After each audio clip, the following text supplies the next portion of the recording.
Hey there, everyone. Anarchangel here. I am here with Neil and Rain. Hey, Plan to be joined hey, by what Orkbrand sucks? later. Uh, YouTube, why?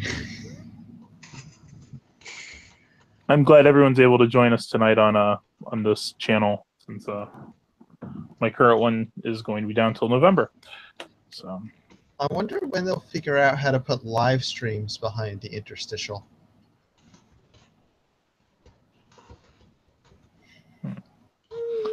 yeah, that I'm kind of curious on that myself. But Well, I know they like live streams because people pay money and then the money shows up in their bank account. I keep telling you that they're a lost. YouTube is a lost leader. mm. If that's the case, then don't expect live streaming to stick around. Because that's expensive shit. So Well, no, not if you make money in other places. uh-oh. So yeah, I actually don't have my headset today, so He lost it. yeah, I lost it. So I only lost my marbles. yeah. So yeah, I apologize if you're gonna hear my kid making noises throughout the thing. I'm gonna try to quell that the best I can. But he's supposed to be napping. No I don't think shaking. it's gonna happen. I've heard that that's bad. No shaking. Oh, I don't shake him. No, I like body slam him on the bed and stuff. Yeah, he seems to enjoy that. So. Gateway to Gaming says Minds supposedly has streaming. You know, a lot of people tell me I should check out Minds, and I just never have. I probably should. I need to open up an account on so many different websites. I need to open up. Hell, I need to open up a bunch of cryptocurrency wallets just in case. Yeah, that too. And oh god, so many. What is Oh, it? that actually Mine's reminds me. Bitcoin shot up really high last night. I don't know if it's still up. I'm guessing it is. I'm hoping it is. Oh, now I'm wishing I had bought a Bitcoin. Oh yeah, it's at like 4,700 right now. I mean, there's no point. 4,800. In buying it now if you want to actually make money off of it. Mm. Because it's going to go the other way at some point. It's purely speculative at the moment. But I'm going to set up a Bitcoin wallet. I'm going to set up a Litecoin wallet. I'm going to set up a Dogecoin wallet. I actually have all three of those. I'm going to set up. Can I set up an Ethereum wallet? Is that another one of them? I think so. That is another coin. Yeah, I don't know if there's a wallet for that yet or not. I don't know how it works, but I found a site that indexes different cryptocurrencies. Like it does it just shows all the blockchains, and apparently Pepe's are a cryptocurrency. Oh yeah. so wonderful. Yeah, but it's not all just one coin. It's all these different Pepe's, and they have a limited number that are issued in each case. So there are actually rare Pepe's that have financial value. That's hilarious. I don't know anything about this because I haven't had the time to research this. But yeah, Pepe's are a cryptocurrency with different coins at different issuances. What has the world come to? Yeah. Yeah, I don't have a whole lot of Bitcoin, but I went and bought I dropped like $50 on it when it was at 2,600. And so I've nearly doubled my yield. Yeah. Hey, Wooly Rim. Anyway, listening to a couple of idiots that know nothing about Bitcoin talking about Bitcoin. I know a little bit about Bitcoin. Oh, well, I mean, I know how it works. Does that count? Actually, probably. But yeah, no, I have a Bitcoin wallet. I have a Litecoin wallet. I actually have a Dogecoin wallet that I don't use. It's got 6 cents worth of Doge in it.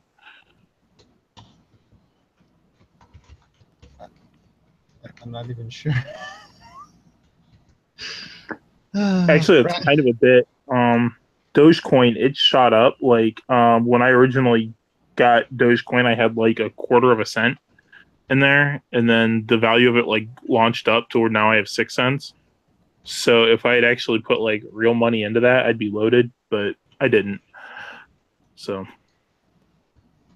Okay, we all let's find the next cryptocurrency and also get some of that. there's a whole bunch of them. You just got to know like what's getting big and jump into it, or guess what's getting big and jump into it before it does, I guess. And of course, because they're big, what does that mean? It means everyone's afraid the economy's going to explode. Yay!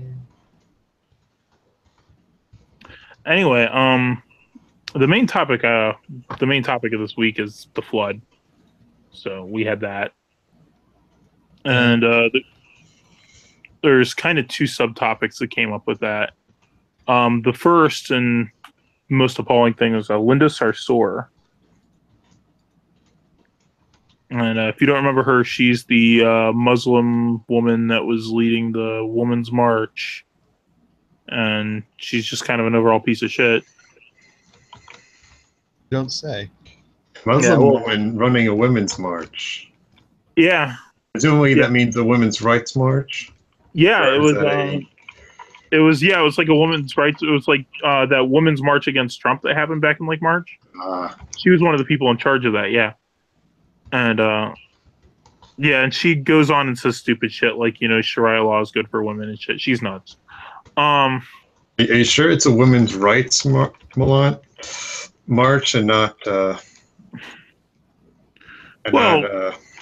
woman should be subservient to men march? It was a joke there.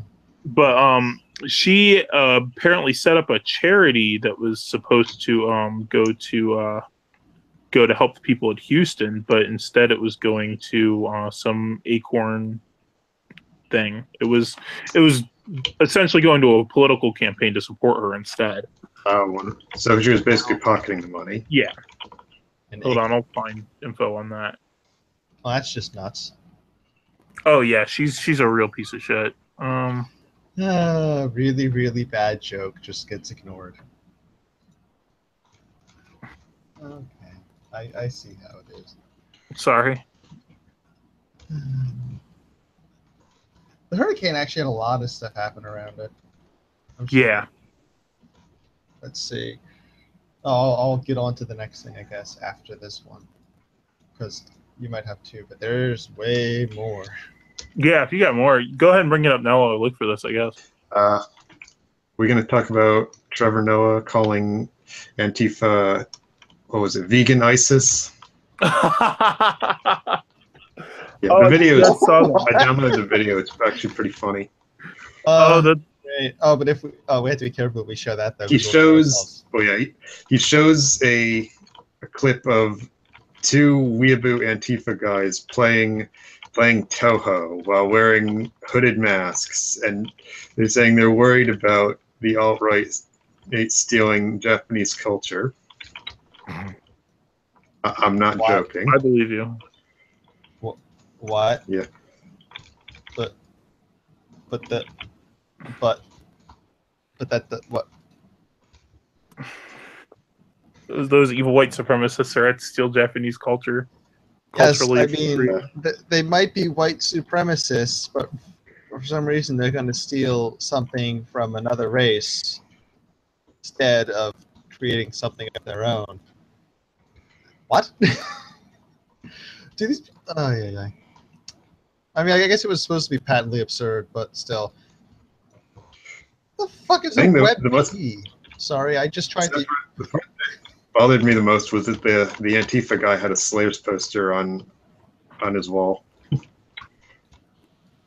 Apparently, according to Politico, there's reports that the Department of Homeland Security has formally classified Antifa activities as domestic terrorist violence. Okay, if there's a way they can do that without being overly broad, that's good. Because the problem with Antifa is that as there's no centralized organizations, there's just lots of pocket organizations. There's no centralized leadership. It's kind of hard to label the group as terrorist because you have to basically label everyone who wears black and puts a mask on as a terrorist, and Right. that could expand quite a bit. That's an interesting point.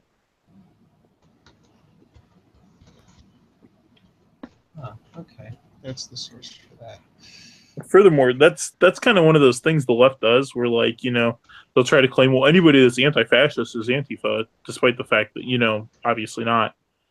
And they do that, like they purposely give their names like these like these innocuous sounding like names, where it's like if you oppose it, you're clearly the villain. Government-funded healthcare. We are the 99%. Black Lives Matter. I mean, it's the same kind of thing. Like, how can you be against Black Lives Matter? Do you not like Black Lives? Like,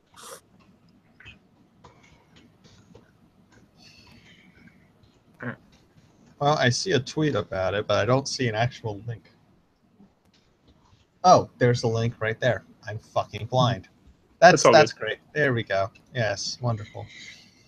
Here's the thing. These are actual people with names and faces that now that they've been declared a terrorist organization, the IRS gets involved.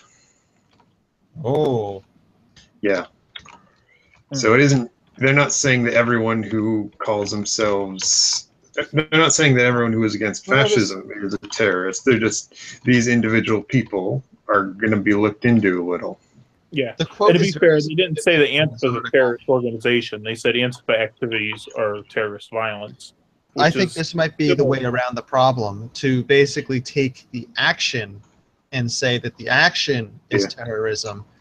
And then that dodges the problem of the group being amorphous, being able to just name themselves something else. If you say any group called Antifa is terrorist, they're just going to name themselves something else. So, yeah. No, that didn't work for Pizzagate. What did they try to name themselves? No. You don't know the story of Pizzagate? The original? I know what the original... Are you talking about the joke or the real one? The joke. Oh. Yeah, and that has to go both ways, Like, they can't just change their name. It's still Antifa. Pineapple on pizza is okay, but only if there's no sauce and there's ham on it, too. I've never had pineapple on pizza, actually. It's Hawaiian not pizza, which has nothing to do with Hawaii, aside from the fact that it makes people think of Hawaii, is actually pretty good. Yeah. Okay. So I like the way they've dodged. Something else. What was? I was just saying, I like the way they've dodged the issue here by, well, not the issue, but the underlying issue, the actual issue. They dodged that problem by making it the action. So I wonder, is this in response to that petition? Because if it is, this is an impressive piece of work to figure out how to do that without causing problems. So my question is, what happens? What normally happens with Antifa and their black bloc is that a bunch of people come dressed up in all black. You can't tell who they are. Some of them commit crimes. Actually, when they get into a mob, a lot of them do, but some of them don't. Which means that if you just grab a random person, there's a chance that they are not the criminal, and there's a chance they are. So unless you can prove it, well, they're innocent until proven guilty. So what do you do? Right. The truth is that technically the person who arrives for the purpose of looking like they're like the people who are committing crimes is aiding the criminals in that they're creating an alibi of sorts. But the problem is that that's kind of a stretch legally to prove. So this will help, I think, but I'm still wondering how they're going to deal with, like, if the person who commits the crime is not grabbed immediately, they're still going to get away. Because unless they leave DNA evidence or something and they pull out those stops to get them, they're still just a person in a sea of people wearing the same thing, making it impossible to figure out who actually did it. I mean, maybe you could use something like this as justification to hold a bunch of them for the maximum amount of time you're allowed to hold people. But good luck having enough space to put that many people, for one thing, if you even get them. And then you still won't be able to figure out which one of them it was. So they'll all leave. Like, I have a list of who they were or something, but you still don't know who committed the crime. So what good is that? So I think sorry. I think this will help. Hey, maybe the police actually do their jobs, then they'll catch them. And That'd then be a stretch. there you go. True. Yeah, Yokan made the point. He thinks the establishment finally got tired of him, both the lefty and right establishment. Which that's interesting too, because it's like after Charlottesville, like Antifa pretty much had free reign.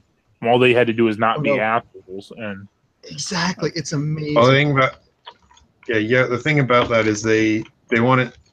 The establishment wants it to keep going, but they don't want to be tied to it. That's why they were pushing to have Antifa be labeled as a gang. Right. Yeah. What did Pelosi say?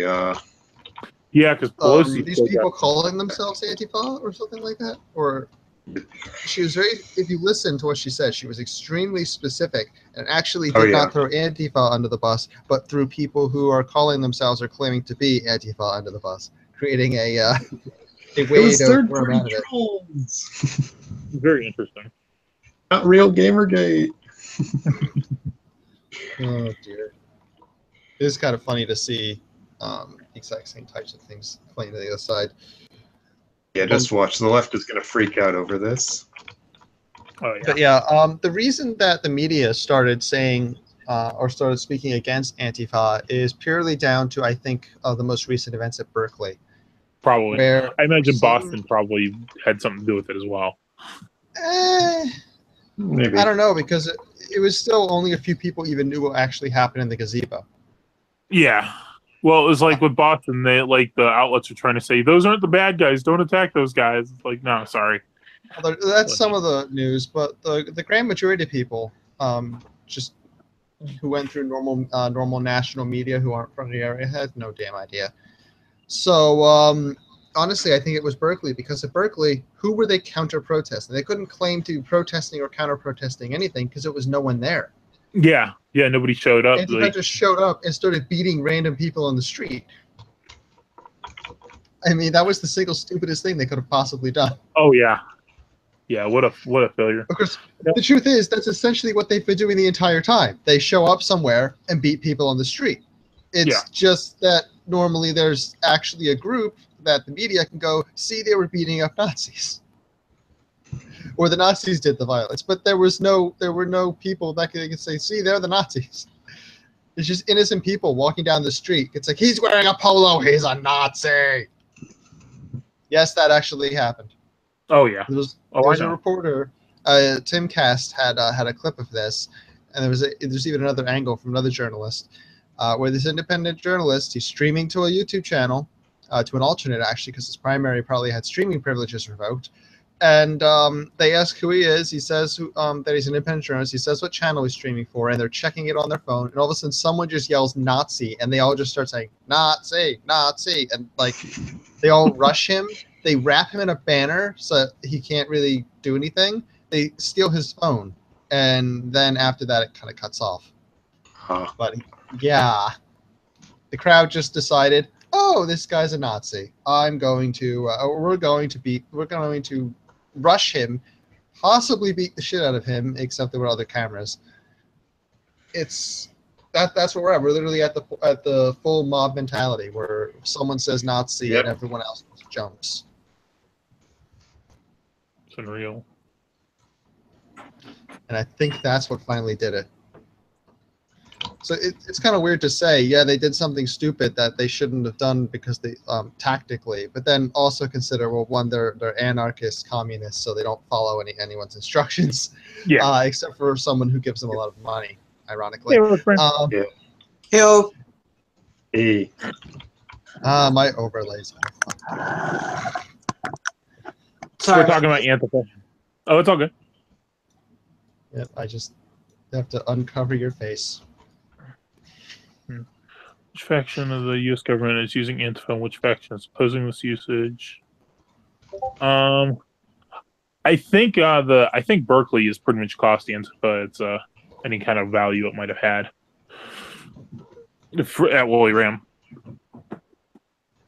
He's asking which faction of the government's using it, which faction's opposing it, or has Antifa lost its value? I think the events of Berkeley. I don't think it's quite as bad as like what happened with Black Lives Matter, but I think they're falling. They're losing traction.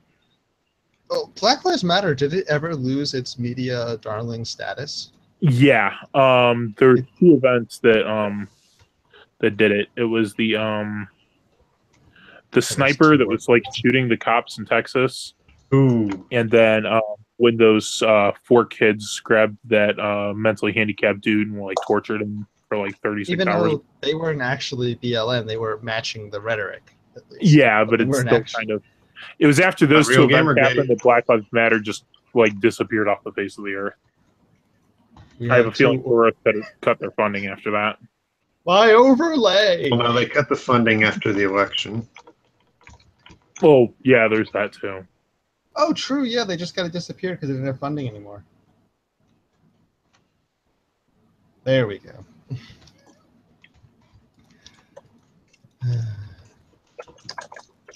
So, yes, Antifa made a mistake, but they were probably always going to make this mistake. And now we've lost it. Wow, this is fun, isn't it? Yeah, we're kind of playing hot potato here, musical chairs. How much? This has to be some kind of record. How long has Antifa lasted versus BLM? Well, BLM's objective when it came to their external funding had to do with the election. So they had an obvious endpoint, but Antifa does too. Yeah, I mean, Antifa's always kind of existed for a while, but they only became prominent like shortly after the election, actually. Something occurred to me why they might have lost their funding too, because of what happened with Bannon. So now there's less reason to fund Antifa now that Trump is basically surrounded by neocons. I'll admit it's a bit tinfoily, but I'm wondering now. What's also interesting, this was on Stefan Molyneux's show a couple days ago. He actually had an ex-Antifa guy on and was like talking to him about like how Antifa operates and stuff. And what's interesting, the guy was saying, is it's not like a thing where the Antifa guys, like, they all meet, they all show up, like, it's not like a thing where somebody says, hey, there's a protest here, we need to send this many people to counter protest or whatever. It's less like an organized group, and it's more kind of like a he described it as like a scene, like somewhere like an art club or like something like that, where basically you have a whole bunch of hipsters in masks, and what they're trying to do is you have a couple guys that, even though there's no official hierarchy, there's still like a dominance hierarchy there. So you have like a few guys that are considered the quote cool kids. And what happens is you have all these other guys that are trying to impress those guys. So like you have like the cool kids there that are more or less kind of semi-organizing it or whatever. And you have all these other people that are trying to escalate higher and higher to attract these cool kids' attention. So it's literally like they're trying to impress, the cooler guys there so they can be part of like the inner clique. And so they get more and more crazy as they go because of that. Wow. I'm kind of surprised, honestly. I mean, it makes sense. Like, just a stupid clique of idiots. Yeah. Yeah, so it's like, well, if I attack that cop, that's going to make me cool. So let me go attack that cop, and then, Cool, dude. I attack police officers. Yeah. Exactly. That's how they operate. And because they're doing that, they're always trying to one-up each other. So then they keep escalating higher and higher because of that. Yokon says, so Antifa is high school. Yes. Yeah. And on top of that, a lot of them are like drug addicts, and then a lot of them are rage addicts. So you got those issues as well. When I hear rage addict, I just automatically end up thinking of some movie thing.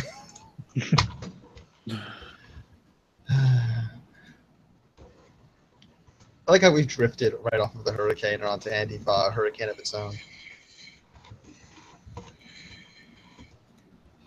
So we're going to talk about the Charlie Hebdo?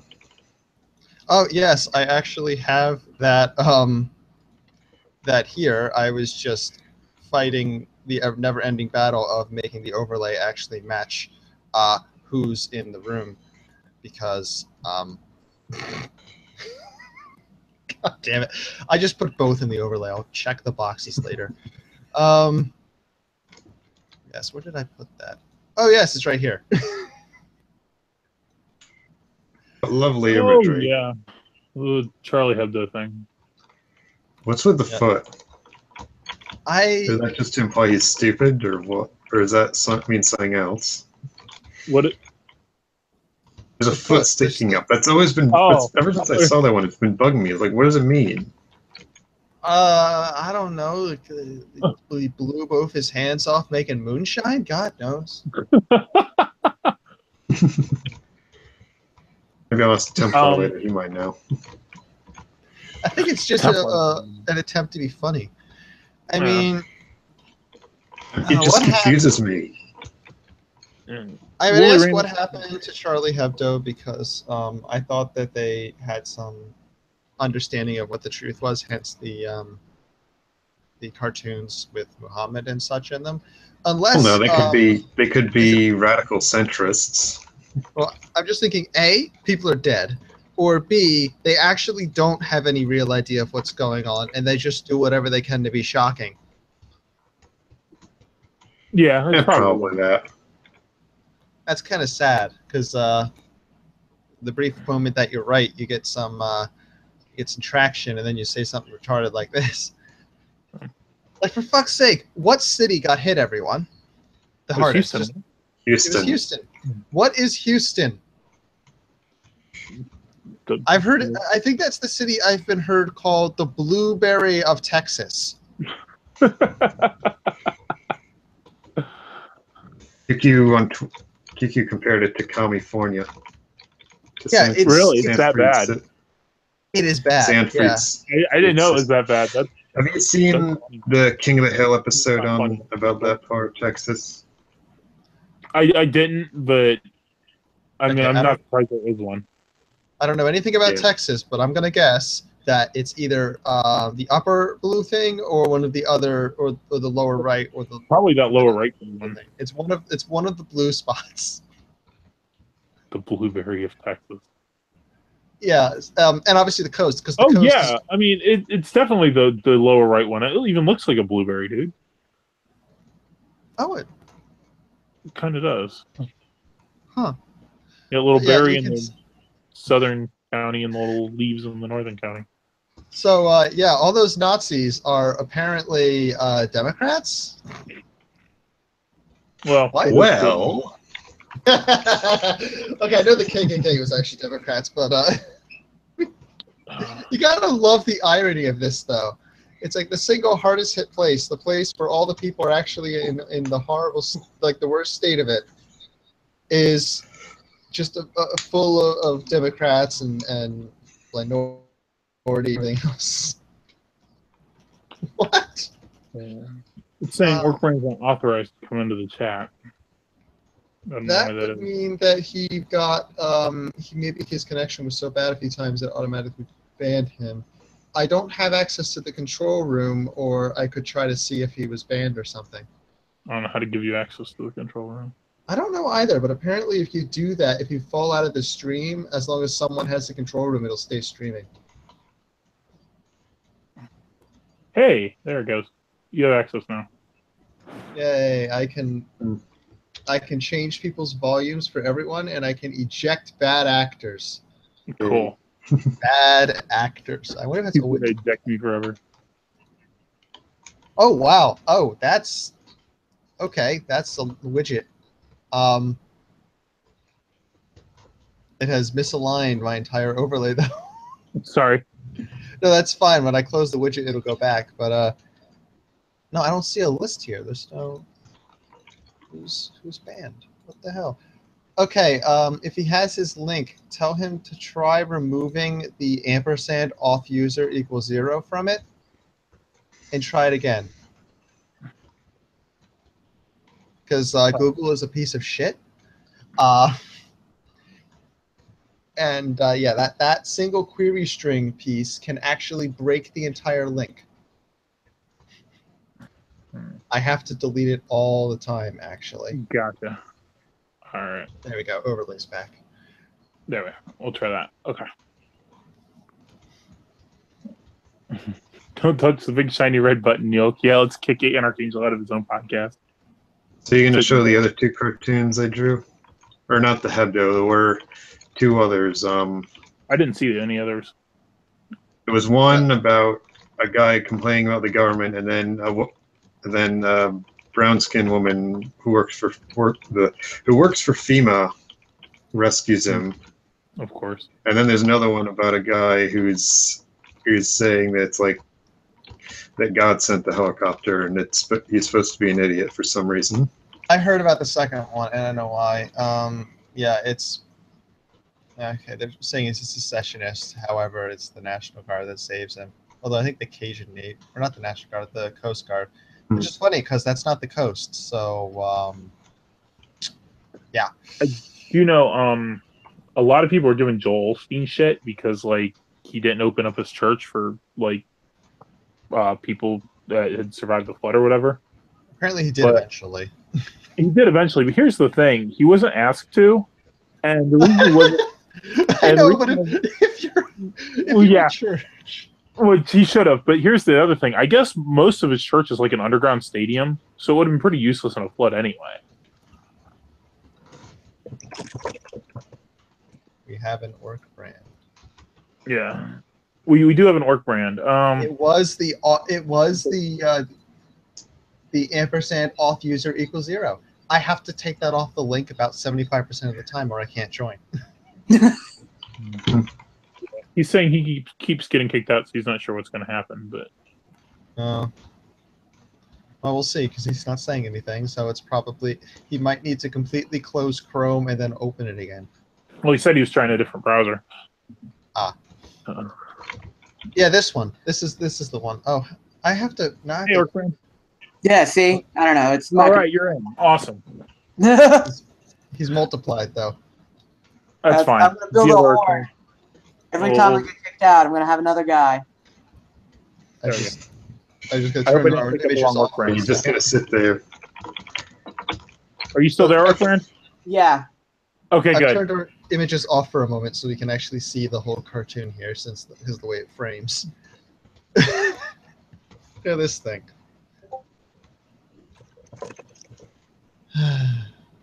It's a really badly drawn helicopter. How does it land? I don't know, man. I don't know. Couldn't God send a helicopter? I don't see what's so implausible here.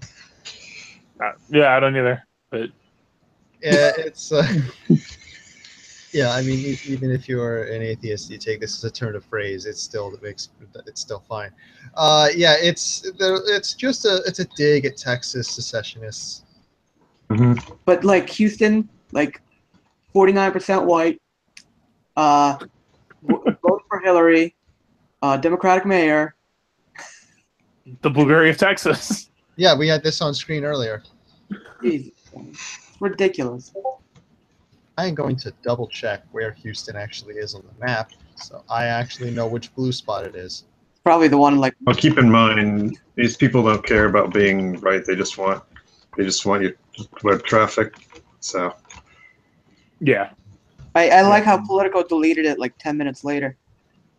Posting it. I type in Houston, I get a city in Idaho. Google, what the fuck? Oh, I didn't have the O. That's okay. So let's see. Houston is it's the lower right. It's the lower right one. Yep, I told you. Looks like a blueberry. Yeah, and it is actually on the coast too, because of that bay right there to the southeast of the upper section. Normally, basically, if you have a coastal city, it's gonna be blue. Although technically, this blue down here on the bottom is actually just bordering with Mexico. But I wonder why that's blue. Couldn't have anything to do with the fact that it's bordering Mexico. No, don't be so racist. Oh, shit. Well, I'm gonna get this live stream canned too now. Okay, yeah, I still hope someone has that old one. I guess no one does. No, I think that one's gone. I forgot to check archive.is to see if it's there. Do you still have the video ID? I might. We'll check it out after this. Yeah. Or not archive.is. I'm sorry, archive.org. I already checked archive.org. Oh, well, check IS, Yeah, but I don't not think we do video. IS doesn't save videos. Yeah. Oh, there is one other topic that I forgot about. So North Korea shot a missile over Japan. That was part of some prophecy someone on poll, What are you doing? some Canadian on poll made. Really? Yeah, there was a missile fly in, but I can't remember what it was. The only one I'm remembering now is the one that stuck out to me, that a bear will leave its cave forever. And and then the dragon, water will drip from the dragon's belly or something. And that was the hurricane. It's Wait, what is And this? apparently the prophecy? hurricane. Oh yeah, and according to X, the hurricane was man-made. Like it. Well, yeah, but X is I believe Right. that. They're gonna have another one. That one's real. I could. That thread might still be there if you want me to grab it as a laugh. Yeah, if you want. Like, coastal cities should All be right. abolished. Proper cities are built on mountains, hills, and a pinch. I'm with you on that, Woolly Ram. where did my Actually, I'm gonna go ahead and bring Woolly Ram in because we're kind of overlay? to hell with your overlay. Normally I'm a big fan of your overlay, but Well, this he is had a an bunch of interesting questions thread. anyway, and wanna. Oh, no, this is fine. I'm just joking. That's not the thread I was talking about, but that one. This looks interesting. We can find it there, yes. Okay, I'll pull that up. But we're bouncing around all over the place, so this is not going to make any sense anyway. I still Okay, have here's the thread. Oh, you found the right one. There, that's the one about it being faked. Another man-made weather event created by them. Is that enough parentheses? Is 2 enough? No, I don't know. People started using 2 now for some reason, and I don't know why. Are they lazy? Probably. Are they just not echoing as I think loudly? I always used 2. Maybe I did maybe 3 before. I don't know. Those are supposed to be at least 3, if not more, Yeah. No, it's 3. depending on how many shekels they had or something. I've never seen more than 3. Oh, actually, no. The only places I've seen more than 3 are the people who make their own names that way. Hey, Woolly Ram. Okay, now I gotta fix the. Okay. And we lost Orkbrand. Oh, well, the overlay's right again. Yeah. Hopefully he'll be back. Oh, god damn it. That's not what I meant by I like my overlay.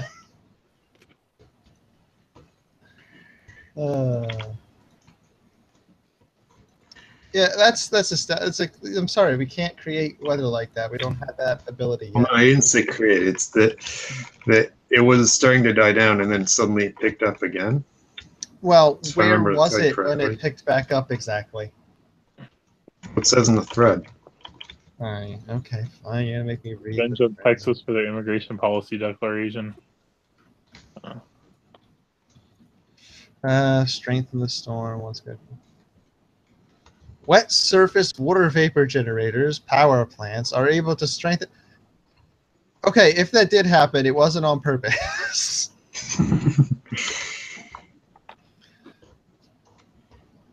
Yeah. That's actually an interesting idea. I had to think about that now.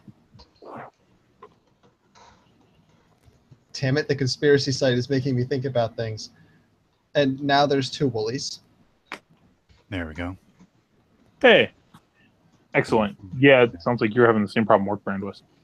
Oh, So- Brave wouldn't let me talk for some reason, and wouldn't let me hear you either. So Oh, yeah. I Barely think it's hear you. spyware. Sounds like we're bugged or something in our hangout. Like if one of us leaves and tries to come back, we're not going to be able to talk.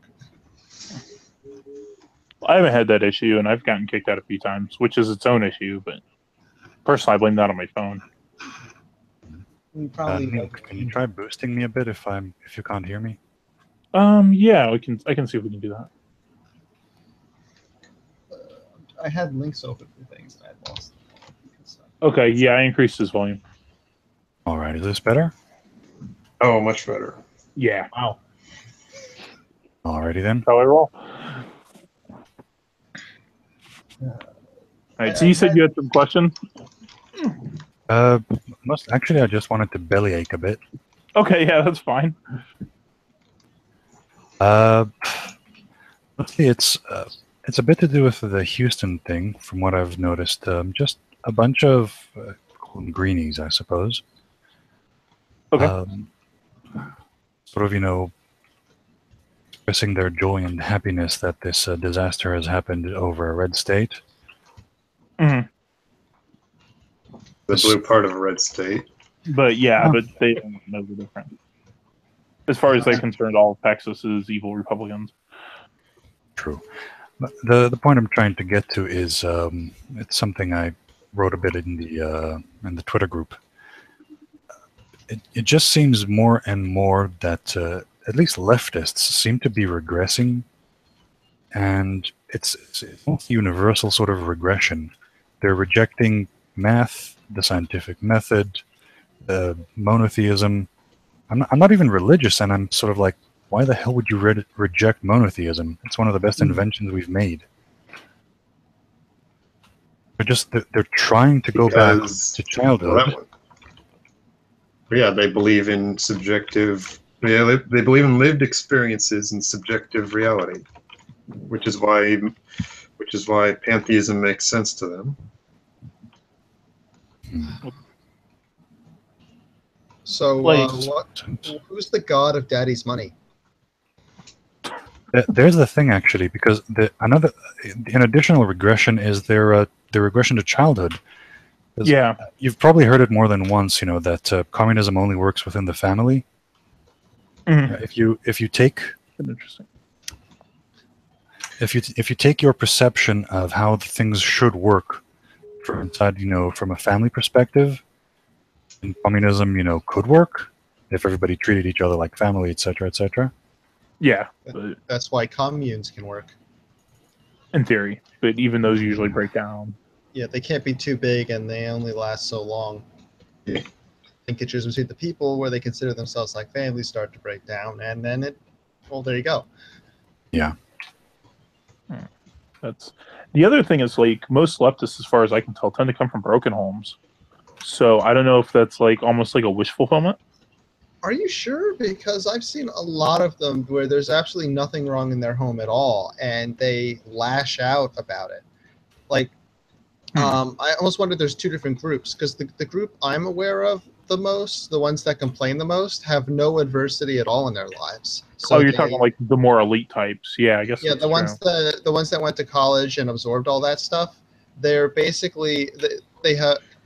Have you heard there's two different theories for why we have allergies. One of them is about people not dying who have them, but and passing it on. But the other one is that because we have killed off, or we can fight most major diseases and irritants and issues, our immune systems are overreacting when they do encounter something.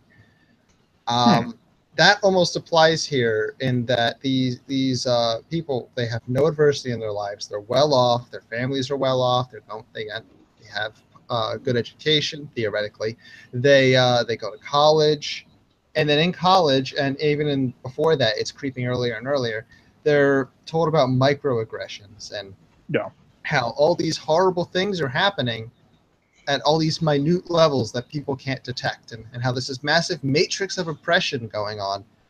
And it's almost like an allergy to me, where because they have no actual issues that they have to react to or deal with, they have to invent conflict so that they can then rise above that adversity and feel fulfilled. That's what I see. And one additional thing that's also weighing a bit on my mind is I'm seeing this too much. Maybe I'm seeing it so much because I'm a tech, but It all seems no, it doesn't seem. It is. People are becoming technophobic, willfully, technically illiterate. They don't want to know how technology works. Interesting. I'm not quite as familiar. You know, So, yeah, actually. Joe, if you want to become very familiar with that, try to get someone to use IRC. Well, yeah, I'm not as familiar in the tech scene, so that's a good point. Think about all of the issues going on with censorship on major social media, and one of the solutions is, well, get alternate ways to talk to the people that you talk to, and even meet other people. And some of those methods are stupid easy, and yet they don't want to because it's too complicated. Like, to get on IRC, what do? Well, you download an IRC client, you pick a server from the huge list of servers it already has in it, just as a baseline. You don't even need to download anything. I mean, there's a web client. What is it called? Mibit. Mibit is a web client, and it also has an index of servers. They all have indexes of servers in them, of large public servers. It's literally like I can go onto an IRC right now, actually, in this web browser window if I wanted to, where I have Texas right now. So it's not even difficult. Setting up your own website is, with most shared hosting providers, cheap and trivial. If you don't want anything custom, or if you only want limited customization, you go into you buy the space, you log into the panel they give you, you click install WordPress. Installs WordPress. You now have WordPress. Welcome to your blog. You go into WordPress, you go, I want a theme. Install this theme. You have a theme now. Yep. I mean, there's also Wix and Squarespace. The availability of tools, even let's say, even what's it called, game development. There's Unity and RPG Maker and all these things. The availability of tools is extreme, almost comical. But does this in part explain why the social justice games are so bad? The bar is so low for what you actually need to do in this community of people that their games are technically complex to the other people. I imagine so. And of course, all of the games that are like legit games, well, those are problematic. They oppress someone. Obviously. They tell truths that go against the cultural Marxist narrative. When does bandwidth oppression start? When do they start saying that, well, this game has too many megabytes of data to download? Don't give them ideas, man. Don't give them ideas. I don't know. It's too technologically complex of an idea for them to do, I think. So I think we're good. Well, the problem is that most actual, call it bandwidth oppression, happens to people in flyover states. I know. I think someone, it might have been Anita. I know someone was complaining about that. That was ages ago, so it's nothing new. I know Anita was whining about how she couldn't get a game running on her Mac. On her Mac. Yes. That doesn't even surprise me. Just talking about the whole technical divide thing, here's a funny anecdote for you. I started watching a YouTube channel where this guy does nothing but fix Macs and bitch about them. Like, we're talking component level repair. He desolders parts and solders new ones on and has probes. But it's hilarious. What's the name of this show? I will look it up in a minute. Okay. Yeah, it's just funny because I'm going more and more in the technical direction. You think about that. Macs are turning into complete garbage, by the way. Yep. More than they were. It's like they come up with something which prevents it from being destroyed, so they stop doing it. Yeah, I mean, you can very easily just trace it, to the death of what's his face, bald guy, Steve Jobs. Well, Steve Jobs wasn't even that big of a deal. He was just a salesman, wasn't he? He was a salesman, but his influence on the company is obvious. It's obvious that his influence was what allowed for their excellence in interface and usability. That's what Apple used to have, at least, with their iPhones, was that the interface was excellent. Don't have that anymore. YouTube is pissing me off a lot. Okay, look. So I tried to revert the new Pissing feed. you off. I lost my channel. Oh, your channel's still there. Well, right? it's still there, but I can't stream on it. So they reverted the theme. They had a revert button for the new theme. So I clicked it to revert. So I'm on the old one supposedly. Notice anything missing? Let's see. Like the entire reason I reverted the theme was to get the link bar back. It's not there. It's still not there. Fucking assholes. Yeah, there's still. I still have to go into this menu unless I have this thing full screen to actually go to subscriptions. It's like, why do you take? No, just scroll down. It's right there. I just saw it. Scroll. No, open the thing and then scroll down. What do you mean? Open the menu. The one next. No, it's to in the YouTube. menu. I just said it's right here. I need. Yeah, that's where it's always been. No, it's also always been here in a horizontal bar across the top with the 3 main nav sections. I don't remember that. I had scripts that injected additional buttons into that section as well. So that section's gone. I'm annoyed. But yeah, YouTube's doing all sorts of crazy shit anyway. So, Okay. I'm just looking at who you follow because I'm the creeper. Oh, it's going to be a complete clusterfuck of things. Mine is too. I still it's have a mix of political channels and art channels. You know, why the fuck am I still? Hold on. Let's solve this problem. We're gonna fix this. Total Biscuit, huh? I thought you didn't follow him anymore. No, I don't watch it. I haven't watched any of his shit, but I still had him followed. Oh. So speaking of him, check the social blade. Is he still bleeding? Probably. Probably. I am kind of curious now. Yeah, let's check that out. Total Biscuit really, for a while, it really saddened me because I've been following that guy since the days of Blue Please, his solo podcast that was all about World of Warcraft. Oh, that's awesome. No, he finally went back into green, but barely. Like the 18th on Friday, he got 7, and then Sunday he got 1, Monday he got 3, and then it's just 1, nothing, 1, negative 1, 4, and then a bunch of 1s. So he's kind of sitting at 0. Remember, he had the. Oh, actually, look, he had 2 days of sub gain. Are you looking at the right one? Are you looking at Total Halibut? Oh wait, I'm looking at QQs. Oh, you look at QQs. I had it bookmarked, but I clicked the wrong one. Well, there you go. Yeah, look at this. He had 2 days of gains, 5 and 38, and then he's back to losing again in the 57 negative. So we're gaining. QQ's channel is gaining more than Total Biscuits. Delta I mean, subs. technically, my new channel is gaining more than Total Biscuit. I'm gaining more, and I'm at plus minus 0. My 111 or whatever I have is just background radiation from having my account so long. Why are there no video views on this day? That's interesting. But yeah, he's still in his downward spiral, so no surprise. Yep. They were a little limey. What was that? They were a little limey. I wonder what job he's going to have to get. He's just going to keep on shilling for he's going to go back to working at the post office. I doubt it. Where else is he going to go? His name still has a lot of weight.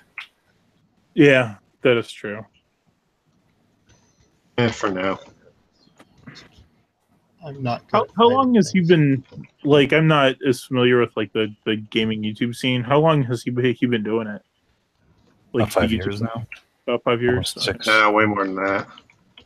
As I was gonna say, it seems like with like e-celebrities, there's kind of like a lifespan for that, and it seems to be around 5 years. It depends. I know that what's his name? Larry Correa's been going since 2006. Larry Correa's an author. Well, yeah, but he has the most popular article on gun rights on the entire internet. So wouldn't you count him as a new celeb or no? Because he was dropping hot bombs on stupid heads.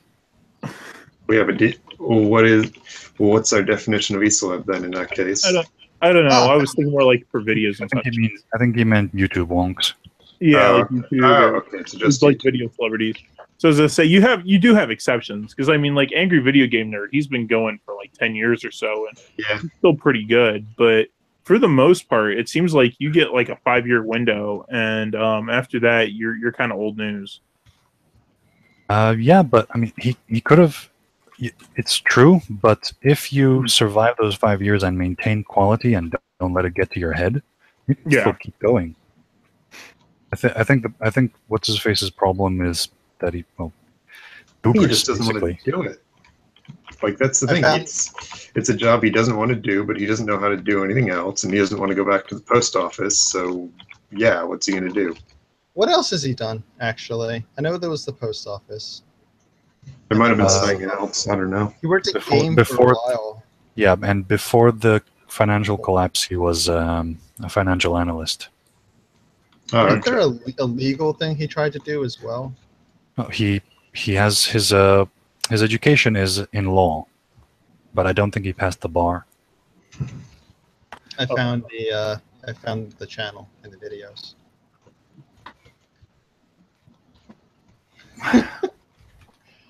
No, anyway, the whole reason I wanted to bellyache about this regression is well, if you believe Vox, then his prediction is that the EU is probably going to start crumbling around what 2020, 2023. Okay. And that the US will crack. And I believe the US that. will crack I think it's starting to go down now. So. Gotcha. But the thing is that after that, the US is going to crack somewhere around 2030 something. Beyond that. Well, also, what do you mean by crack exactly? Are we going to have another split, or is it just going to break down completely? He hasn't spoken on it on any great length, and he's very resistant to actually talking about predictions. It might be because there's it could go. Yeah, because if he's the more vague he is, the more likely it is that he'll be right. This is possible. True. It's like that one Simpsons episode where they quote unquote predicted that Trump would win, but everyone forgets that in the very same episode they also predicted that Hillary would win too. So no matter what, they were going to get one right or one wrong. Yeah. I don't know. I genuinely trust Vox on like his analysis on things tends to be really good. So we're not saying it's not going to happen. It's just that Alaska seceding could be like he could then say, "Yeah, I'm right. See, guys." No, yeah, I suppose it's true. I don't think it's going to be about Alaska seceding, but let's call it.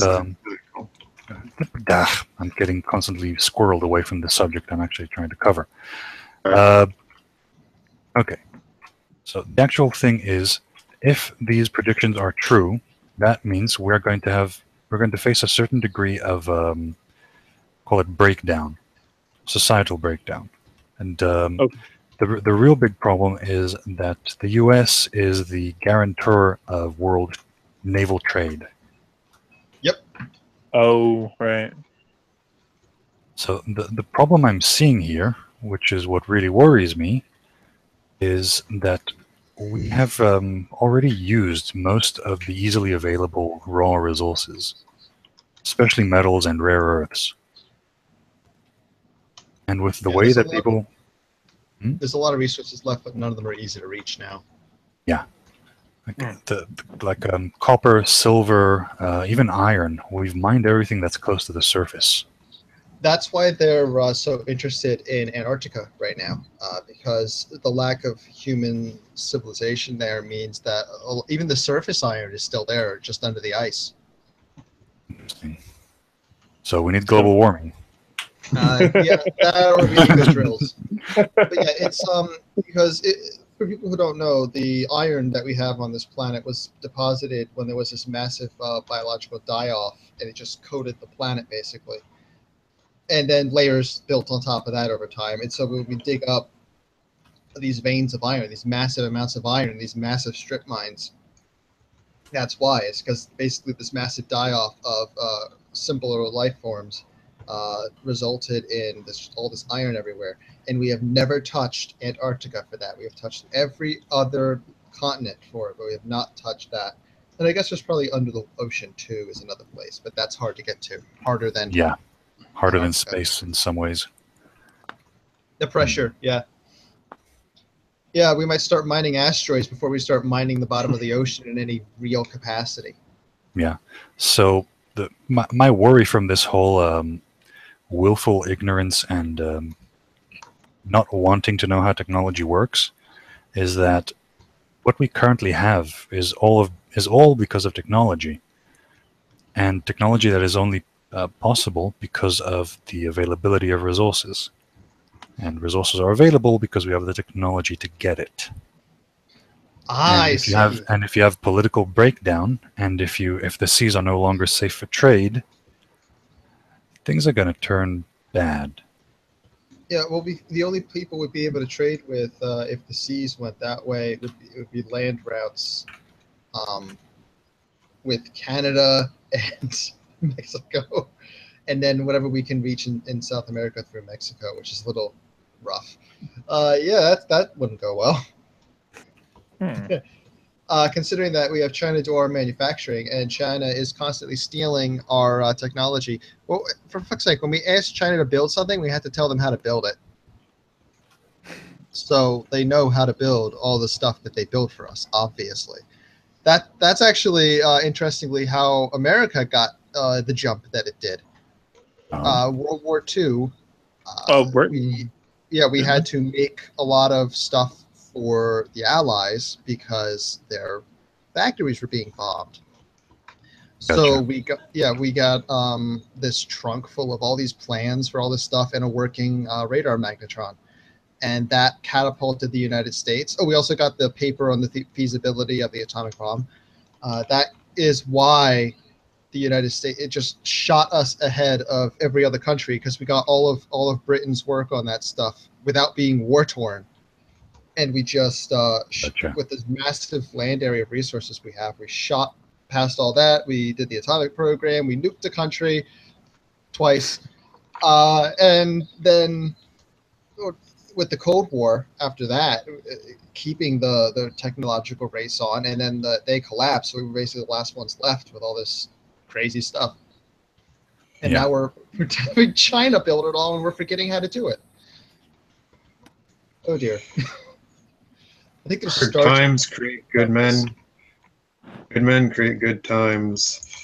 Good times create soft The problem men. is I'm not sure there's going to be the resources left over to create good times again. Yeah, because they'll be difficult to, if the resources are difficult to reach and we don't know how to make the technology to make them easier to get to, we go subcritical.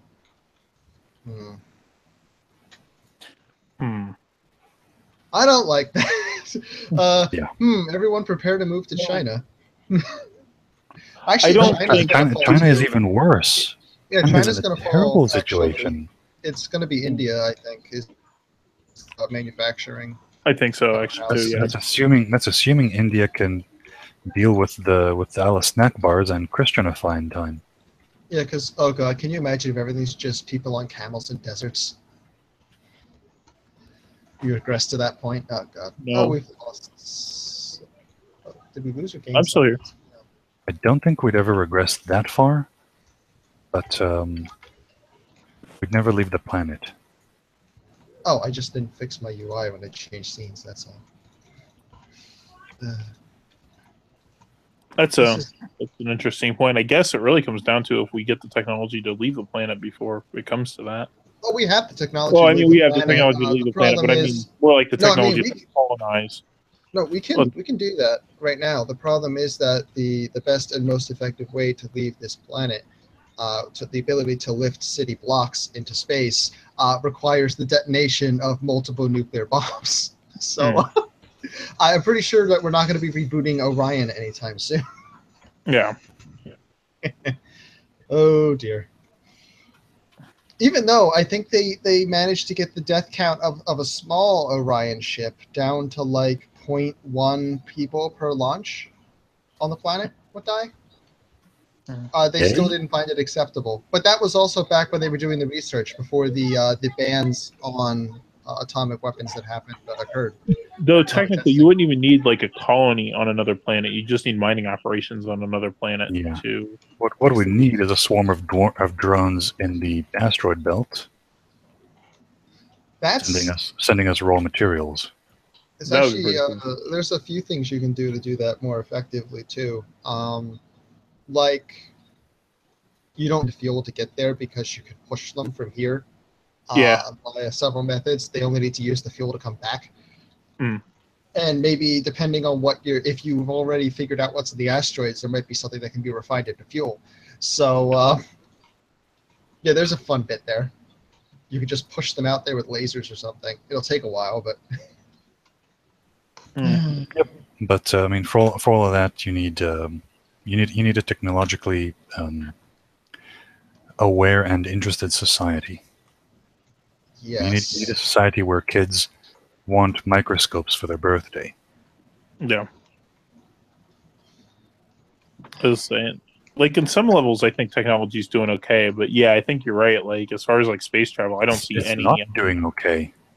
No, it's not. We're still using 1960s technology. A lot of our stuff is, in fact, very old. Sure, yeah, I guess you're right. Now, I mean, I do have to point out that the standardization that occurred as a result of some of the stagnation in computers has helped significantly in several areas. The fact that we've started stepping that has helped a lot. Because if that was under constant evolution, you'd have a situation where nothing was compatible with anything.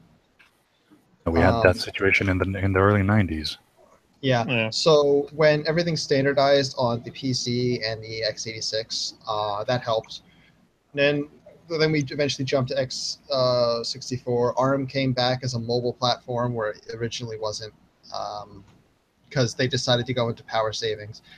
So yeah, we've actually that has been good, but they are making another step with that now. They're deprecating a lot of old CPU instructions and stuff to make room in the silicon to put new stuff. So that is still moving at least. However, that requires people to actually know what they're doing in the next generation to continue doing that. It means no diversity hires. Yeah, that's the other thing. Look at STEM degrees. What's happening? Well, they're up. The count of women getting them is up, and the count of men getting them is down. Trump signed a thing that's going to add to that. And what do I have to women look it up. do I with saw it their in a STEM? video ages ago. What do women on They go average do hunting with for a their STEM husband. degrees? They go hunting for a husband. Yep, they don't use them as STEM degrees. Very, very rarely do they actually use them. Yeah. And or if they get inside a tech company, it's like their secondary degree in human resource related things ends up being getting them a job in HR. So this isn't good. Well, that comes with its own other set of issues I won't go into, but women with STEM degrees, I mean, because that actually reduces their chances of finding a mate. Actually, I say remember when. I don't know exactly when this was, so we might not be capable of remembering when. Japan used to be the center for technological manufacturing. Then it moved to China. Next, it's going to India. Japan still makes a lot of components. They're not. Oh yeah, they still have a manufacturing base. Yes, they do. Basically, it went us, then to them, then to China, then to India. It's not all at once. It's just the primary that changed. It shifts over time. So unless we get that back at some point, like we start building stuff again. Yeah, to give some light at least, it's the one thing that might save us is basically the decentralization of production. You've got two options: either decentralization of production and actual capitalism, or another Cold War. Those are your two options, and the other Cold War one could lead to everyone being dead. So, yeah, because that probably wouldn't stay cold. Also, for the Cold War to actually help, you need two nations that are actually have access to resources at the time and are technologically advanced at the time to be the ones in a race over something. So, yeah. Honestly, the decentralization is a better chance. The decentralization is actually almost inevitable. From you can see from the rise of nationalism that people are going to balkanize. It's going to be according to ethnic and religious lines. There's going to be geographical, geographical relocations. Most of them are probably going to be bloody. Some are going to be peaceful. Hope for more peaceful, but ideally. Yeah. I mean, and I it think means it means that I think technology balkanization bases. is inevitable. Yeah, but it also means that technology bases and manufacturing bases and all of these things are going to, by necessity, start spreading. Yeah. So it's not all gloom and doom, just mostly. Mm-hmm. The problem with the distribution of that is you still need parties with enough capital to actually be able to make certain jumps, like in just the sheer amount of resources needed to manufacture things to get more resources. That's not true anymore, actually. The necessary resources for manufacturing is lower. Again, we have advanced in refinement. We're better at refining materials, and we're better at refining processes. So we don't need the overwhelming amount of resources that was necessary in the past. Of course, you do have the problem right now that, at least when it comes to fuels, refinement is heavily hamstrung by government regulations that, I mean, they could solve certain problems, but instead they decide, let's just regulate it out of existence because we don't like it. Yes, although the thing is that with balkanization, that's going to go out of the window. Everyone is going to need oil because it's such a it's bloody magical. Yeah. There's no there's no alternatives that are viable at this time. There is the viable alternative, but everybody's fucking scared of it. Mm-hmm. Well, nuclear, yeah. Nuclear is very good. People don't understand how good nuclear is. There's part of the problem of the complete lack of a technological education.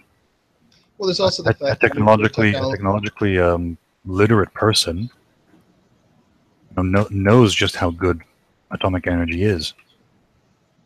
Nuclear energy is more hamstrung than the actual fuel refinement, because, well, initially they needed it for weapons, which caused them to go down a specific path.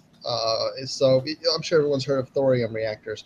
There was research into thorium reactors. A lot of the people who knew most of that stuff have died of old age, and really? There's no records. So a lot of the thorium generator research is new research, rediscovering old ideas and things. Well, there's the problem where you normally use thorium salt, and salt's highly corrosive to the piping and things you need for, well, running it. So it's a fun problem. So that's happened. And then consider our nuclear reactor technology is actually back a bit because it's illegal to build things like, in America at least, I'm pretty sure breeder reactors are illegal. So we can't. Really? I think they are. I could be wrong, but I'm pretty sure they are. I think France is the place that actually has the damn breeder reactors. So we use our fuel and then we're done with it. We don't reuse our fuel and reuse our fuel and reuse our fuel multiple times. And that's why there's this much waste. Exotic. Yep. Yeah, we got the environmentalism here is pretty terrible. Yeah, meanwhile, the environmental agencies just lay waste to areas, or they purposely destroy areas to force people nearby off their land so that they can suck up the land. I remember my father saying, I don't know how true this is or not, but he's pretty certain that Russia actually helps fund our environmental agencies because they take down our industry. Well, that would depend on if Russia still gives enough of a crap about us. Yeah, I thought that was a little odd, but it's like, you know what? I mean, I guess. I mean, I can see that being possible. I don't know for certain either way. Yeah, but nuclear technology is, I'm pretty sure, the single most important technology that we have when it comes to energy. Possibly in general. Although I guess bioengineering might get ahead of that because of food Yeah, production. but the thing is that you need reactors to power bioengineering. True. With power, you can do just about anything, with enough power at least. Like the funny thing is, the world of Fallout. I'm sure people have seen that science fiction world where they had very small nuclear reactors. They had cars powered by nuclear energy. Yeah. Not impossible. Makes sense. It's not impossible. It's not a good idea, but it's not impossible. However, what you can do, and this is a good idea, nuclear reactors that power small nuclear reactors that power small areas like towns or cities, and electric cars that charge off of that system. Absolutely. That's massive... again the thing I'm hoping will happen at least is due to the balkanization, you'll have states at much saner sizes. And they'll want power, and they'll want cheap power. Mm-hmm. So they'll stop choking down nuclear solutions. There's also the issue of like specifically like in your red states, they're going to be a lot less concerned about. I guess opposed. They're going to be a lot less opposed to the idea of nuclear energy. You know, because you don't have like the same environmental nut jobs there. Yeah, I'm talking globally, actually, not just in the United States. Right. I think the Berkeley loves putting it. How does it go? Oh, what will we in the red states do with all this oil, food, and guns? Yes. Back on the thorium reactor thing, just to say, I know I said it's corrosive, but the big benefit for people who aren't aware, it's already a liquid. You run the reactor in a liquid state. It's not like a normal reactor where it's rods filled with pellets that are solid, so it can melt down. A thorium reactor is already melted, basically the core of it. So it's liquid at room temperature. Well, not at room temperature. No, the temperature. Actually, I'm not sure at room temperature. I think it's solid because it's a salt, but salts melt rather low temperatures. So I mean, they melt easily in an infusion as well. Guys, I got to get going for dinner. All right, I'll catch you, Rain. Yeah. See. So the interesting thing about that though is that if you create let's say you create your reactor core and you put a plug on the bottom, which has a melting point above your operating temperature, which you can do because the operating temperature is lower. Then if it does begin to go too hot, it will melt that plug and it will drain itself into whatever the fuel into whatever storage system that you have for that fuel automatically with no powered maintenance whatsoever. As long as then you'd have to reestablish the plug before restarting operations. Yeah, you'd have to replace the plug, you'd have to collect the fuel, but you could store the fuel in such a way that maybe the container has the same types of things that are in control rods, which absorb radiation to reduce the amount of radiation bouncing around. So obviously. So you can basically have a reactor that has no active safety system. It's all passive. It keeps itself safe. You have to actively there's some modern reactors which unfortunately I'm pretty sure we can't build in the United States because of certain moratoriums, but they use active systems where if the system fails, it then automatically goes into a more secure and safer state. And we have the technology, even with our current shitty reactors, to entomb the cores in such a way that they can't leak anywhere, but you can't use a reactor again, ever. That's why they didn't do it in Fukushima fast enough, because they wanted to get the nuclear reactor, they wanted to still use it, because they didn't realize how fucked they were. Yeah, they really should have entombed that reactor a lot sooner. Yeah, and that's, like I said, that's the old style. The thorium ones, they would just if they started to melt down. Well, they're already a liquid, so the system's already designed to handle the liquid, so it would just empty itself into a storage system. So That's handy. yeah, thorium reactors are the future. It's just a question of if we can sort out the technology. We literally run salt cooling loops and things right now with like no actual reactors, but they're just like testing all of the cooling systems and the salt problem, the corrosive salt problem. What you'd need what? Some sort of super glass, maybe? Well, I think glass would melt. Yeah, that's why I don't know. Could you?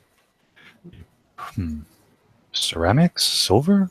Damn, you need something non-reactive. Because the problem is that you would normally use metals, but salt and metal is not a good situation. Yeah. So unless you could make some sort of self-oxidizing metal, something. Yeah, well, they've come up with some ideas for basically that type of thing. A system which like protects itself with an oxide layer, for example. But the problem is the parts are still going to degrade and need to be replaced more rapidly than any current nuclear reactor. Gotcha. So yeah, that's what about elements like polonium? Have they tried using those? But at least aren't salty. I don't know. I think they probably. I know that they tried a lot of things back when they were first creating the nuclear reactors, like the thorium way back then. But I'm not sure. I think the reason that they're looking at thorium is because of its availability and the other thing where where you have it in a liquid state when you're actually using it. The other stuff, I think polonium wouldn't you still have the same problem, and that's not even like as normal reactors, and that's not even looking at the specifics of how much energy it puts out and its half-lives and everything. Gotcha.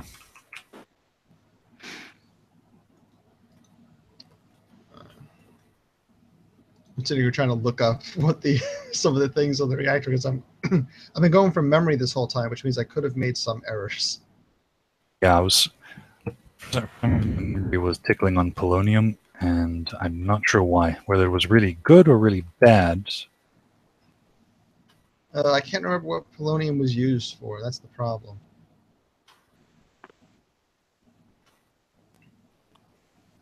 But yeah, of course, the problem with a lot of these technologies is the stupid hype that gets behind them. Remember the thorium-powered car? Oh yeah. What's his face? Dang it, Scraggly Beard. What's the name of the scraggly bearded atheist? I know he lost his damn shit there. With Thunderfoot. Yes. Yeah. So he actually had a good episode, debunking the thorium-powered car. Yeah. Oh, another interesting fact. Did you know that there are nuclear jet engines? Really? They're really heavy, so they're not really effective. They're using as reaction, because what are they making a jet of? I'm trying to remember exactly how these work. Metal, water, or just compressed air? I'm having trouble remembering how these work. I'm trying to look it up because they stopped using them, or they did a test flight, not powered by one, just to test actually carrying it. And the problem is that the amount of lead shielding that you need to protect the people in the aircraft is so much that even a dry run without it actually producing thrust using normal engines indicated a severe problem. And that's ignoring radioactive exhaust. I'm just trying to remember what it actually used.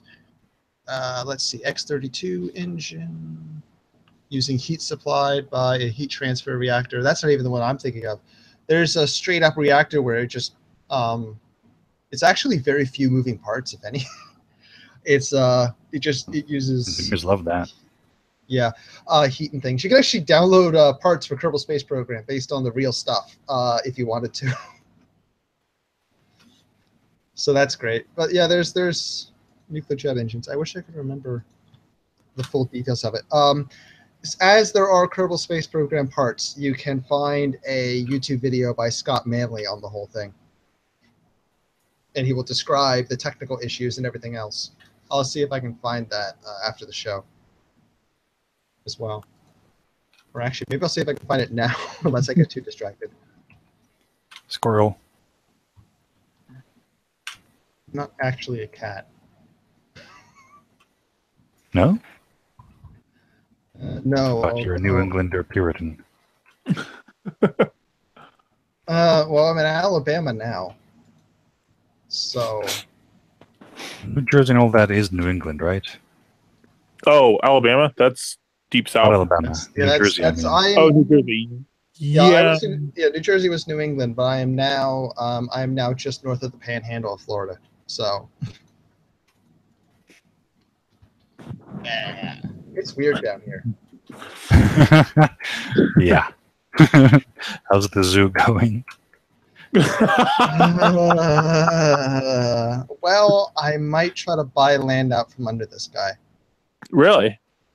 Grief. Yes. That would be pretty cool. Yeah, but it's overpriced. Well, yeah. Zoo. That's really I mean, if you do manage to get the money, can you just shotgun him off the property? No,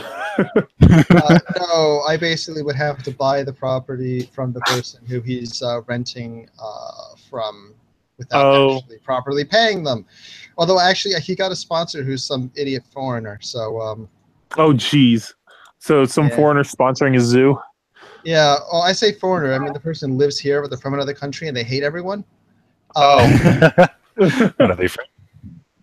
Yeah, it's not a great situation.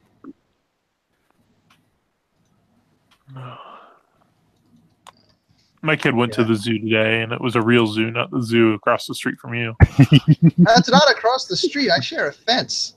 Oh. I share 2 fences. My uncle shares another fence. Oh, that's even worse. Like my grandmother shares a fence.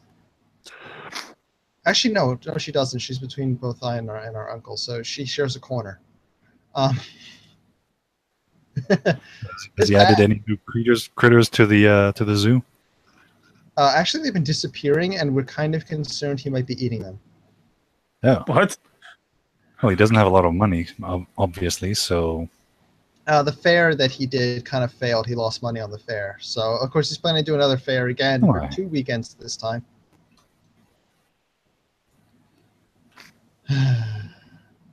Yeah.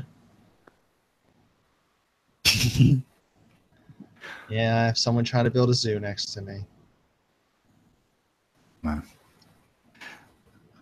American South sounds really weird. It's got a unique culture. You want to hear God bless everywhere you go. I'm in the right place for that. Well, I get the Hebrew version. Well, that's true. It's so weird to go from New Jersey, where everyone was either an atheist or didn't say. Although that is where I encountered the militant atheists that want to destroy things, and then come down south where literally everyone they still most of them don't say exactly, but you can assume Christian, and they'll say God bless all the damn time. Mm-hmm. So at least they're monotheistic. And in all likelihood, there's some Christianity, but there's so many churches here that Pokemon Go doesn't even make them all Pokemon centers because there's just too many. I got one on the corner that's not that just isn't. Yeah, I remember that. It's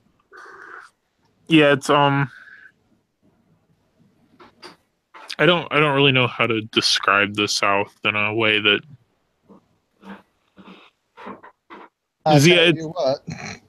Yeah, it's like I don't want to say puritanical because it sounds like I don't know bad, but it's Puritans settled on the coasts. That's what I know. There's also this really weird economic situation down here where most people are poor as shit. So the state will reimburse certain federal taxes.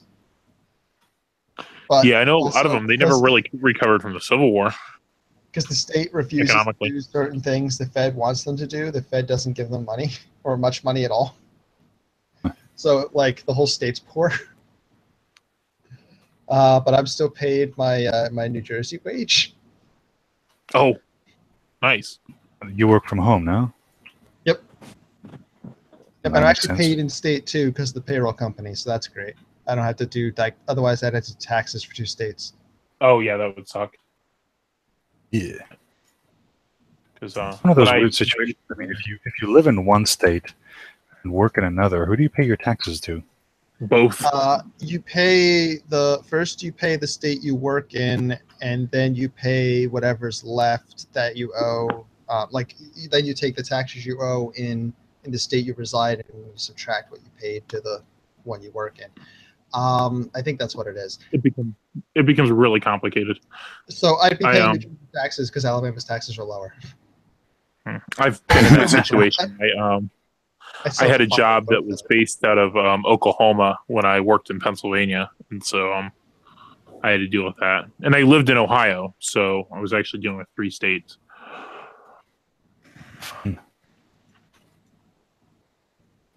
Well, I found a Yeah, it was a documentary nightmare. on nuclear bombers, but I can't find the Scott Manley thing. But yeah, there. Oh, right. I have the wrong. So yeah, there you go. I'm not sure exactly how that works. I'm sure he's going to be talking about it though. So yeah, they exist. They were for bombers. The idea was that the bomber would remain flying for incredibly long. Chat. I can't post Yeah. it because I'm not a mod. Like what the whole point of a nuclear sub. Yes, exactly. Only as a plane. That was the entire goal. The idea was that the planes would fly forever, or not forever, but for very long times. Well, they achieved that nowadays with whatchamacallit, Zeppelins, no?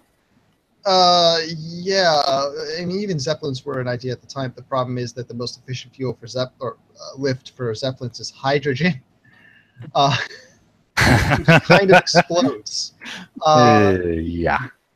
And Archangel, if you could put that link in the public chat just in case someone's interested who's watching. Yeah, absolutely. Yeah, we've tried all sorts of crazy shit with nuclear energy. It's kind of crazy actually. But yeah, these jets would be extremely efficient. They would fly for incredibly long periods of time. The only problem was that they were too damn heavy. And while they did test that it could fly, because they carried a non-running, essentially all the parts needed to run the engine, not running, and they've run it in labs. It's the radiation spilling out of the back of it was part of a problem. That's an amusing thought. Yeah. My sense of humor, at least. Yeah. Orion is a lot more fun just because it's. Let's put a nuke under a city block and blast it into orbit. Orion is literally a giant spring plate on the bottom of a spaceship. There are a few Where cities there's there's a little door in the center. A little door opens. This little door opens up, and it drops a tiny nuclear bomb. Closes the door. The nuclear bomb explodes and pushes the entire spring to suspension plate into the spacecraft. It absorbs the explosion with the springed plate, and the energy is transferred into the entire craft, lifting it up. And they've done this test with models in like little TNT packets. And this was like before we had any sort of small computers. That just sounds like Sunday morning cartoons. I'm sorry. That's it. I'm thinking of Wile E. Coyote. It's harder to find now because of the Orion capsule, but it does. It is. It's incredible how powerful it could be. Still sounds like a bloody cartoon. Seriously, can't you imagine, Wile E. Coyote trying to catch the Roadrunner this way? Yeah, look, here's the plate. Here's the pusher plate on the left. And he solders it to his butt and just starts throwing bombs behind him. Now the problem, some of the problems with, because of this, they actually miniaturize nukes so significantly that technology has been classified ever since, extremely classified. But yeah, they had to miniaturize the nukes because the smaller they are, the more efficient they are, the more blast force you can create for the less weight, the more you can carry. And they actually, to control the engine, you wouldn't just control how often you dropped the nuke. They also had different sizes. That was the plan, at least. Oh, Let's see. Energy limited or momentum limited, Orion. Let's see. Massive ship. Let's see. 10 million tons. Or, yeah. 10 million ton ship. Departure Really? mass would be but it's not a tank. 40 metric tons. This is just an example of two planned ships. This isn't even the full. Like this is just the plans. They could go. They could lift city blocks if they wanted to.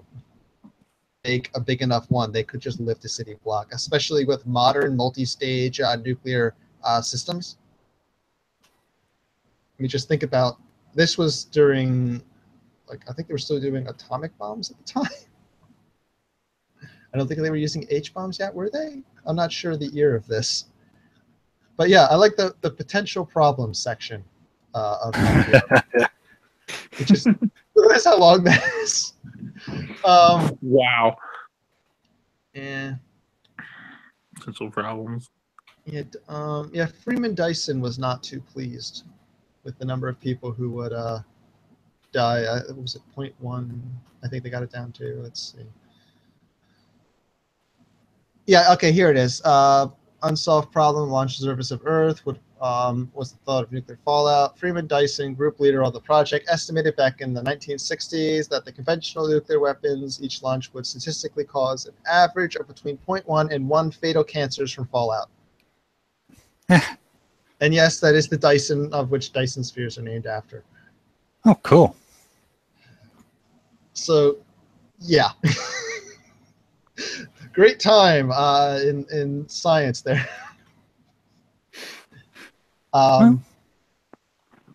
Danger to human life was not a reason given for shelving the project, actually. It was the ban on nuclear weapons testing, the partial test ban treaty. That's what killed the project. Oh, that sucks. Yep. And we should be testing nuclear power, 7 ways from Sunday and then some. Indeed.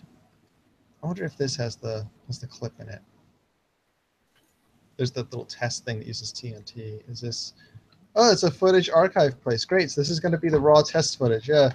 Oh, there's. I'll mute that from my side. Okay. Yeah, they're just getting the test ready of the concept. Of course, I think most people involved in this are dead or dying too. Where is it? And yeah, it's just the TNT mechanism, the mechanism to drop all the TNT, because it's just, like I said, the whole test one. And yeah, they didn't. Let's say you don't want to use a baby nuke, so. Sorry, whenever you say that, I've just have Wile E. Coyote back in my mind. Here we go. Actually, I can't full screen. Khan says it's well known that coyotes are the best ideas, man. Yeah. That's why he gets to eat Arizona dust for breakfast and dinner every day. Wow, this is slow-mo. You'd think he just buys food from Acme, yeah? True. Where does he get all of his money from? I don't know. Notice that the capsule-shaped test object is rising quite effectively. And it's dropping. You can actually, the film's kind of hard to see, but it's actually dropping little bombs under it. A little door opens, it drops the bomb. A little door closes, and it explodes, and it lifts off. YouTube, where's 2x speed? Let's do 2x speed. Come on, boom. And where's the second one? Come on, you can do it. There's another one. This thing was glorious.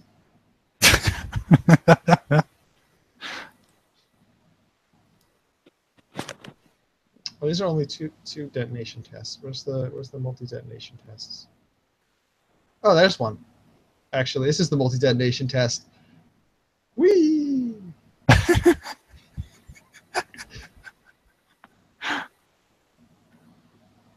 Need more Yep. of that. And let's see, what's this one? Oh, wow, this one. Oh, this one's not on a crane. This is just a straight capsule. Yeah, now picture this a lot bigger using nuclear bombs. I really want to see this, rendered like, in Unreal 4 or something like that, or the Frostbite engine. Maybe they can do a proper render of it in those engines. The Kerbal Space Program version is just kind of silly because the part can only be so big. Yeah, I So, was going to ask if Kerbal did it. Yeah, there's a mod for Kerbal. I'm pretty sure Kerbal has tried to use hot jam in order to reach orbit. Well, I like how Kerbal Space Program doesn't actually shift the rocket if you move the center of mass. So you can actually move around in space just by moving fuel back and forth and rotating. That's weird. Yeah, it's because since it'll move the center of mass, but it doesn't move the ship when it moves the center of mass. So you can change your point of rotation without shifting your mass physically in space.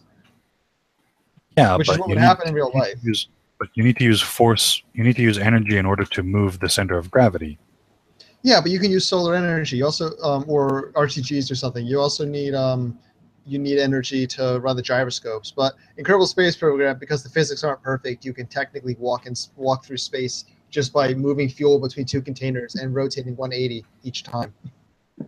It's very interesting too because it's reactionless. That doesn't make a lot of sense. Oh, it's broken physics. It's not. They didn't make the physics accurate enough. Like I said, it's a bug. It's a bug that won't be fixed. Let's see. Yeah, Project Orion is very fascinating. Okay, where is it? Scott Manley, take us into space with this lovely device. Oh, there we are. There we go. Look at that. Look at it go. That's a really bright light for Unity.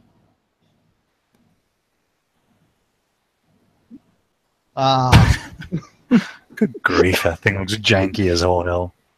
It does, doesn't it?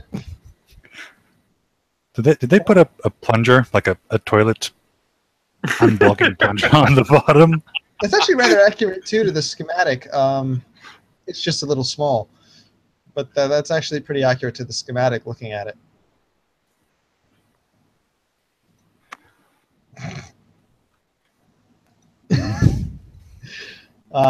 And this was a real thing. This was they actually tried. Luckily, they didn't get. Well, I say luckily, they didn't get to the nuclear phase. If we ever had a situation though where this planet was fucked, we could leave using this.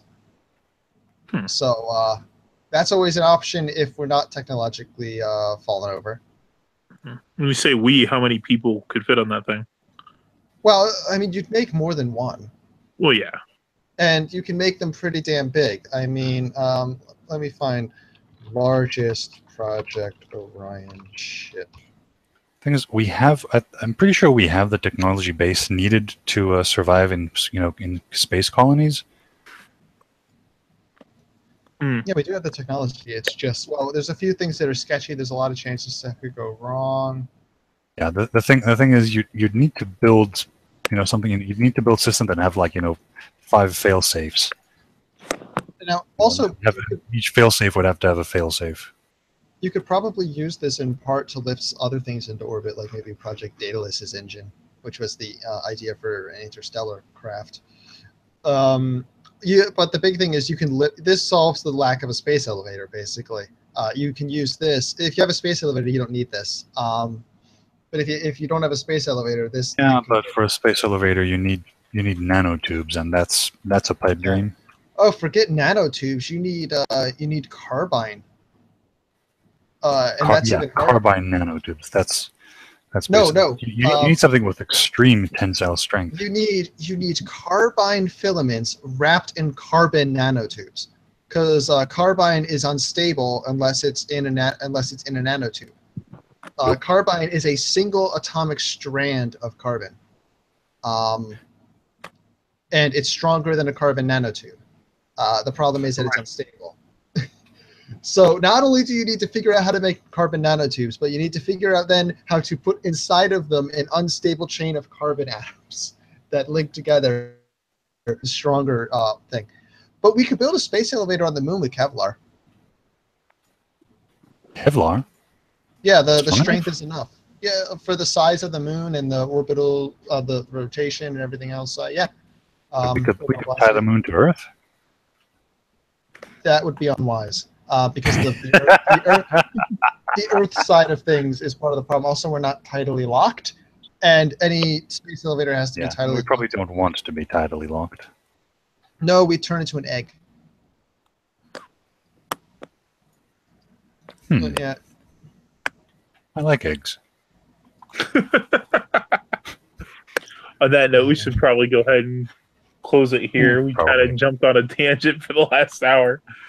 I like this tangent though. It was a good tangent. I didn't dislike this tangent. I'm trying to find the damn schematic for the largest Orion ship because it was quite impressive, the size of it. But I can't seem to, like, here's one. That's, I think that's the two base models. Yeah. So there you go. That's The Orion ship has been memory hold. well, most of it's classified. Oh, okay. All right, so I'll go ahead and stop it here. We're probably gonna be doing Fridays from here on out. Again, I know like I'm flipping back and forth. That is my night off. Oh, well, that's good. I know. Yeah, I know. I've been really inconsistent on this. We were doing Thursdays for a while, but I got class in the middle of the day on Thursdays now, so that doesn't work for me anymore. I briefly mentioned that Orion could be used to push Daedalus into orbit. This is what Daedalus looks like next to a Saturn V. We got big balls. Yeah, well, it's an interstellar drive. But yeah, so Is that like supposed to be a primitive ramjet, or is it an ion thrust? No, it's just a gigantic rocket with a lot of fuel. Oh, okay. It's an older idea, but just to give the there's the sheer size of things. This could be lifted into orbit pretty easily using Orion style engines. So yeah, you literally strap yourself to a thing and drop nuclear bombs under your ass. All right. And on that note, guys, we'll catch you all next week. Good night. Adios.